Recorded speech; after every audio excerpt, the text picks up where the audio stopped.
Audio Jungle.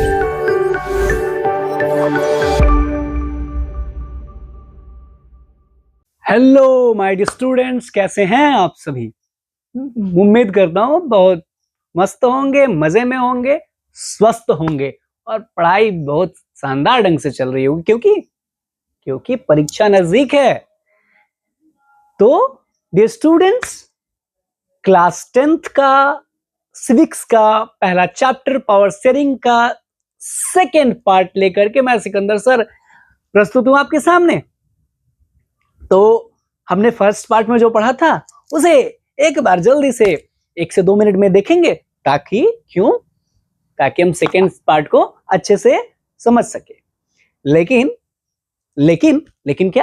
लेकिन हमारे class का एक नियम है कि क्लास शुरू से करने से पहले हम एक मोटिवेशनल लाइन से शुरू करते हैं। तो आज का मोटिवेशनल लाइन, तैयार आप सभी? देखिए, कभी कभी क्या होता है कि हम थक जाते हैं। स्वाभाविक सी बात है, हम सभी इंसान हैं, थकना है। कभी कभी चीजों को छोड़ देने का मन करता है कि नहीं हो रहा। तब के दौर की एक लाइन है, पांव घायल है फिर भी चलना है। पांव घायल है फिर भी चलना है। हमें हर हार को जीत में बदलना है। पांव घायल है फिर भी चलना है। हमें हर हार को जीत में बदलना है। रात में तो जुगनू टिमटिमाते हैं, हम सूरज हैं, हमें दिन में जलना है। चलिए इसी के साथ शुरू करते हैं। तो हम जल्दी से एक बार बेल्जियम मॉडल और श्रीलंका मॉडल को समझते हैं। पहले हम समझेंगे बेल्जियम मॉडल को।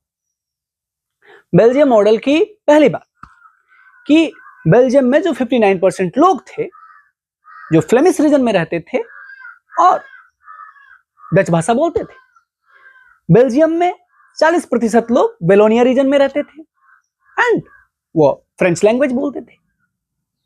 बेल्जियम में 1% लोग जर्मन भाषा बोलते थे। वहां की इतनी कंपोजिशन थी।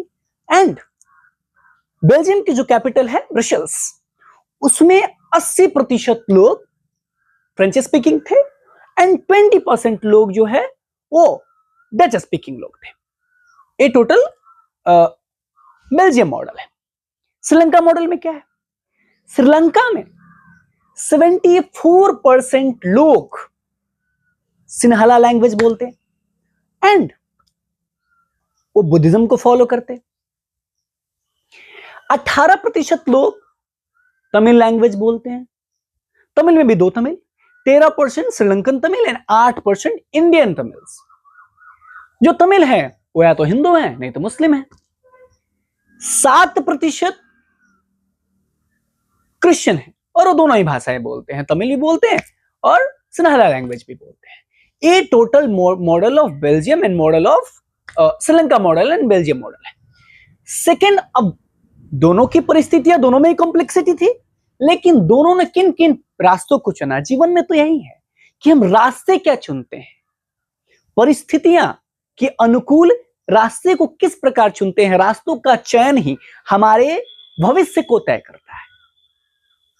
तो हम देखते हैं कि श्रीलंका ने क्या रास्ता अपनाया एंड बेल्जियम ने क्या रास्ता अपनाया। तो फर्स्ट हेडिंग है मेजोरिटेरियनिज्म इन श्रीलंका। श्रीलंका में बहुसंख्यकवाद। अब आपको इतनी बात तो पता होगी कि श्रीलंका में बहुसंख्यक कौन थे? तो सिन्हाला लैंग्वेज बोलने वाले थे, जो बुद्धिज्म को फॉलो करने वाले थे। और जो माइनॉरिटी ग्रुप्स में थे, वो माइनॉरिटी ग्रुप्स में तमिल्स थे जो कि 18% थे। तो क्या किया श्रीलंका ने, इस बात को समझना बेहद जरूरी है।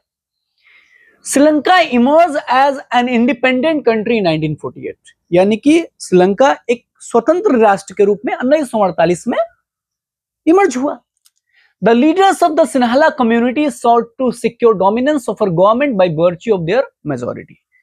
अब जो सिन्हाला लैंग्वेज बोलने वाले लोग थे, जो 74% थे, उन्होंने कहा हमारी तो संख्या ज्यादा है, तो ये देश हमारे हिसाब से ही चलेगा। उन्होंने अपने प्रभुत्व कायम करना चाहा। As a result, the democratically elected government adopted a series of majoritarian measures to establish Sinhala supremacy. अब इस प्रकार क्या हुआ, जो सरकार चुनकर के आई, उन्होंने सारे प्रोविजंस, सारे प्रावधान सारे नियम मेजोरिटी, जो सिन्हाला मेजोरिटी है उसको ध्यान में रखते हुए बनाया। इंपॉर्टेंट चीज समझना है, मेजोरिटेरियनिज्म क्या है, बहुसंख्यकवाद क्या है। तो इसको यूं भाषा में आप समझ सकते हैं कि अगर इसका डेफिनेशन समझे तो समझे कि it is a system in which the majority group has the power to make decisions and sometimes without understanding और without बिना ये सोचे कि माइनॉरिटी ग्रुप्स के इंटरेस्ट क्या है, माइनॉरिटी ग्रुप्स के नीड्स क्या है। अगर मेजोरिटी ग्रुप्स मेजोरिटी के आधार पर सारे डिसीजंस ले लेके मेजोरिटी के हाथ में पावर हो जाए तो उसको हम मेजोरिटेरियनिज्म कहते हैं, बहुसंख्यकवाद कहते हैं। जैसे एक छोटा सा एग्जांपल लेके समझते हैं। मान लीजिए क्लास है जिसमें 20 स्टूडेंट्स, 20 स्टूडेंट्स, 20 में 16 या 15 स्टूडेंट्स ऐसे हैं जो बॉयज हैं और 5 स्टूडेंट्स गर्ल्स हैं। अब टीचर आए और कहे कि स्पोर्ट्स में जिन बच्चों की जो ज्यादा वोट करेंगे वही स्पोर्ट्स होगा। लड़कियों को बैडमिंटन मान लीजिए पसंद है कि पूरे क्लास में बैडमिंटन हो, और लड़कों को क्रिकेट पसंद है। तो अगर इस समय हम कहें कि बहुसंख्यक मेजोरिटी को लेकर के चले तो क्या it is fair? Is it fair? I don't think it is fair. स्वाभाविक सी बात है कि जब हम वोटिंग कराएंगे तो लड़के ज्यादा क्रिकेट की तरफ वोट करेंगे और लड़कियां, तो लड़कियों की संख्या तो कम है, लड़कियां माइनॉरिटी। तो हम इस समय हमने क्या किया कि लड़कियों के का जो डिमांड है, उनके जो इंटरेस्ट है, उसको हमने उस पर ध्यान नहीं दिया। हमने जो ध्यान दिया कि जिनको, जो लड़कों ने कहा, क्योंकि उनकी मेजोरिटी थी, तो यह फेयर नहीं है। अब हम समझते हैं आगे हो गए हुआ क्या। इन 1956 में an act was passed to recognize Sinhala as the only official language, thus disregarding Tamil। यानी कि 1956 में श्रीलंका की गवर्नमेंट ने एक लॉ लाया और उसमें उन्होंने कहा कि एक ऐसा लॉ बनाया जिसमें कहा कि श्रीलंका का एक ही ऑफिशियल लैंग्वेज होगा जो कि सिन्हाला होगा। तमिल को डिसरिगार्ड किया, तमिल को नजरअंदाज किया, तमिल लैंग्वेज के जो लोग थे उनको दरकिनार रखा और 1956 में एक लॉ लाया जिसके तहत ये कहा कि ओनली जो होगा सिन्हाला ऑफिशियल लैंग्वेज होगा। The government followed preferential policies that favored Sinhala applicants for university positions and government jobs। अब सीधी सी बात है कि सिन्हाला भाषा बोलने वाले लोगों को ज्यादा मान्यता मिलने लगी।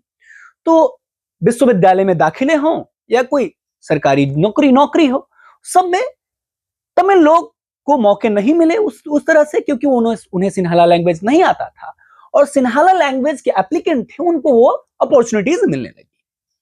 A new constitution stipulated मतलब एक वर्ड है stipulated, जिसका मतलब होता है कि कोई भी ऐसी कंडीशन जिसको स्टेट किया जाए और उसको एक्सेप्ट भी किया जाए, जिसको एनसीईआरटी ने प्रावधान के रूप में इसका अनुवाद किया है।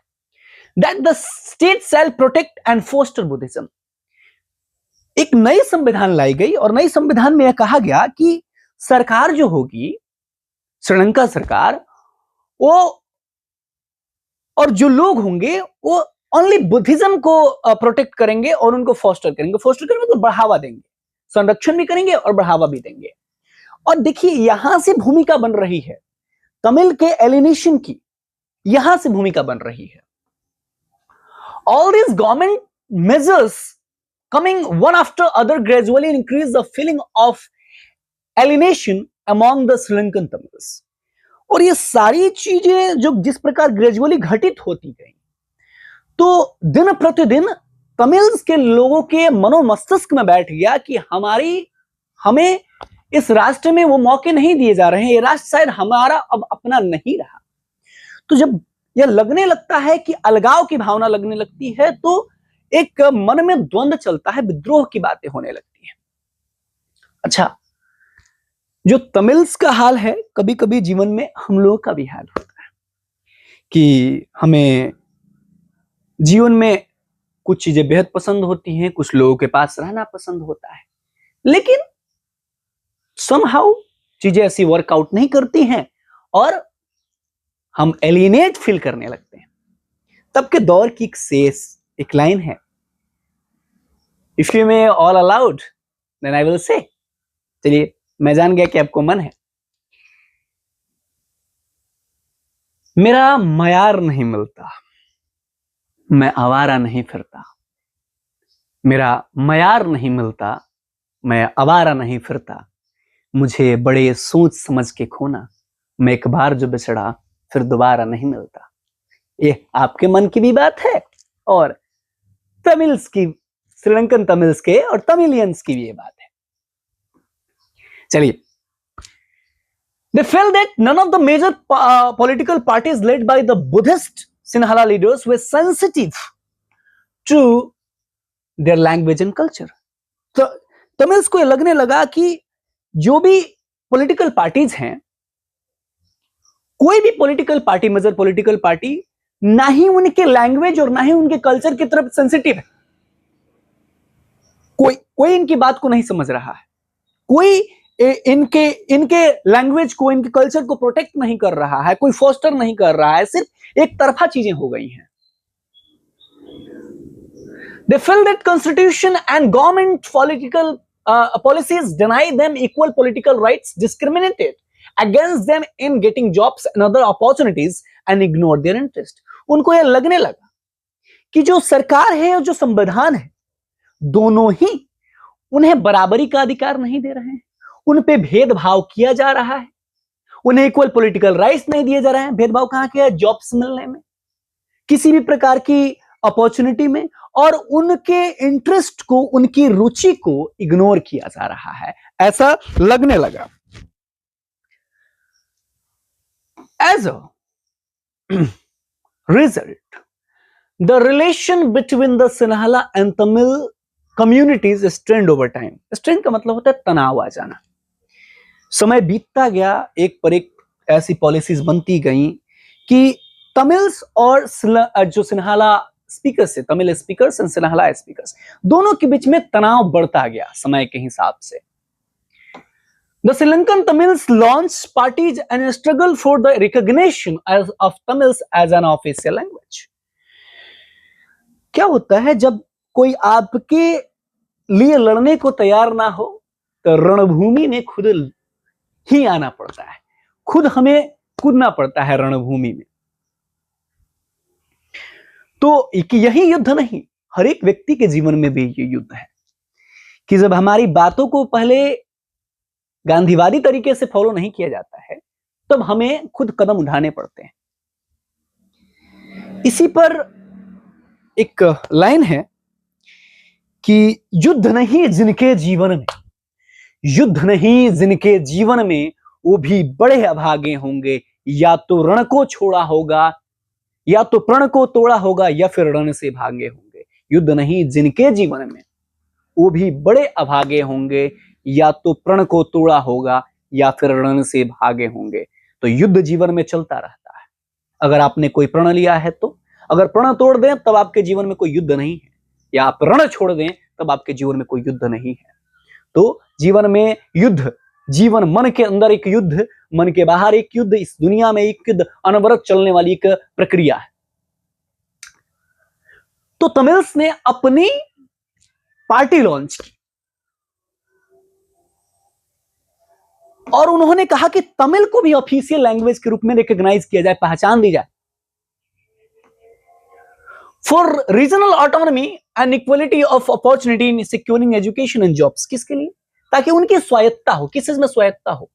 कि उन्हें इक्वलिटी मिले ऑफ अपॉर्चुनिटी, अवसर की समानता मिले उन्हें, एंड वो किसी एजुकेशन को या जॉब को सिक्योर करने में इक्वली कॉम्पिटेंट हो, इक्वल हो सिन्हाला लोगों की। उनका क्या इसमें दोष है कि वो किसी और लैंग्वेज, ऐसी परिस्थितियों में जन्म लिए हैं जहां पे तमिल उनको सिखाया गया। तो इनके आधार पर भेदभाव करना कतई उचित नहीं है।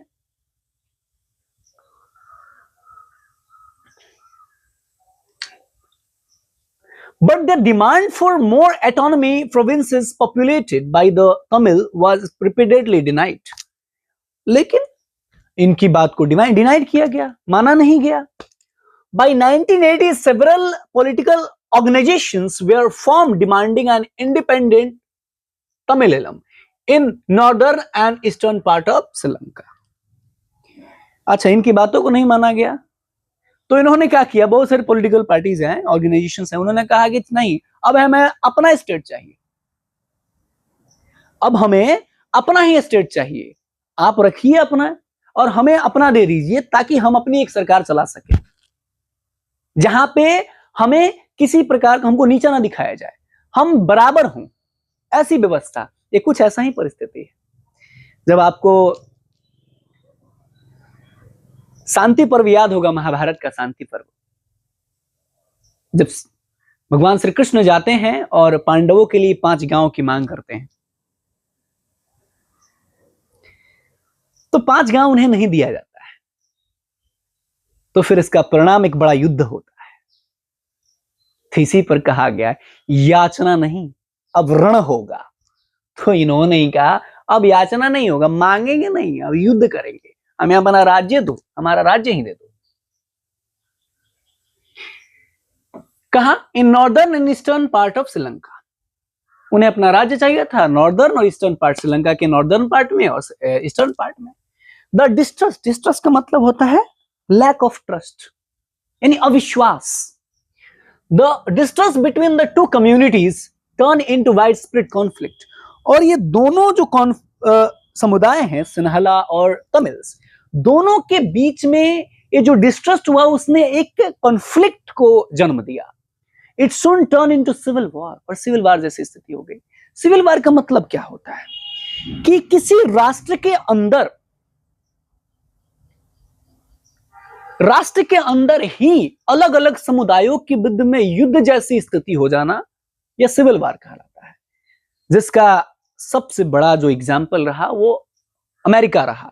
1861 से लेकर के 1865 तक अमेरिकन सिविल वॉर चला, जिसके बारे में आप जानते होंगे, आप आगे के फर्दर क्लासेस में भी जानेंगे. अमेरिकन, जिसके जो लीडर थे वो सब जानते हैं, अब्राहम लिंकन साहब थे. और 1861 से 1865 तक अमेरिकन सिविल वॉर चला. क्योंकि हम सिविल वॉर की बात कर रहे हैं, इसीलिए मैंने बताया कि सिविल वॉर एक ऐसी स्थिति होती है, it is a situation in which the two communities of a same country युद्ध करने की जैसी स्थिति उनमें उत्पन्न हो जाती है, तनाव ज्यादा हो जाता है, तो उसे सिविल वार के नाम से जाना जाता है.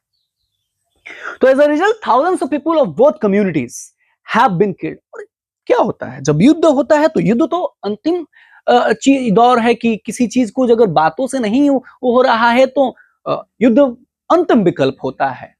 कोई भी विकल्प नहीं दिखता है तभी युद्ध होता है. तो इसका परिणाम यह हुआ कि दोनों ही समुदायों के बहुत सारे लोग मारे गए. Many families were forced to leave the country as refugees. Many more lost their livelihoods. बहुत सारे लोगों ने अपने परिवार को खोया, बहुत सारे लोगों को रिफ्यूजीज की तरह जीवन जीना पड़ा, बहुत सारे लोगों ने अपनी आजीविका को खो दिया. युद्ध तो यही होता है ना, युद्ध में विनाश होता है. इसीलिए कहा गया है कि युद्ध अंतिम विकल्प है. The civil war has caused a terrible setback to the social, cultural and economical life of the country. It ended in 2009. जो सिविल वार था, इसने एक भयानक सामाजिक, सांस्कृतिक और आर्थिक लोगों को सेटबैक दिया, भयानक. और अंत में 2009 में इसका अंत हुआ है. अब आप देख सकते हैं कि किस प्रकार से सही तरीके से निर्णय न लेना किसी राष्ट्र के लिए, किसी व्यक्ति के लिए कितना घातक हो सकता है. मुझे उम्मीद है कि आपको ये सारी बातें समझ में आ रही होंगी. तो इसी के साथ मैं आशा करता हूं कि आप समझे होंगे और मिलते हैं अगले क्लास में. Thank you so much.